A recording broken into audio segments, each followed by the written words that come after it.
Hi friends, lunch video தான். ரசம் வச்சு பருப்பு கடையல் சிம்பிளான ரெசிபி தான். எப்படி பண்ணேன்னு பார்க்கலாமா? ஒரு மிக்ஸி ஜாரில் மிளகு, சீரகம், கடலைப்பருப்பு, 2 சின்ன வெங்காயம், 10 பல் பூண்டு, 2 வத்தல், கொஞ்சமாக மல்லி, கொஞ்சமாக தேங்காய் போட்டு நல்லா கொரன்னு அரைச்சி அதில் ஒரு தக்காளியும் போட்டு நல்லா மையாக அரைச்சி வச்சுக்கோங்க. ஒரு கடாயில் எண்ணெய் ஊற்றி கடுகு, வெங்காயம், கருவேப்பிலை, கொஞ்சமாக பெருங்காயத்தூள் போட்டு 2 வத்தலையும் பிச்சு போட்டு அரைச்சி வச்ச பேஸ்ட்டு உள்ளே தட்டி நல்லா எண்ணெயிலே வதங்க விட்டுருங்க.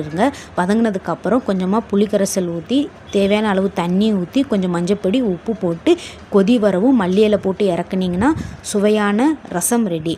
பருப்பு கடையலுக்கு ஒரு குக்கரில் 1/2 கிளாஸ் துவரம்பருப்பு, 1/2 கிளாஸ் சிறுபருப்பு, 5 பல் பூண்டு, ஒரு தக்காளி, 5 சின்ன வெங்காயம், கொஞ்சமாக சீரகம், கொஞ்சமாக மஞ்சப்பொடி போட்டு தண்ணி ஊற்றி 3 விசில் விட்டு வச்சுருக்கேன்.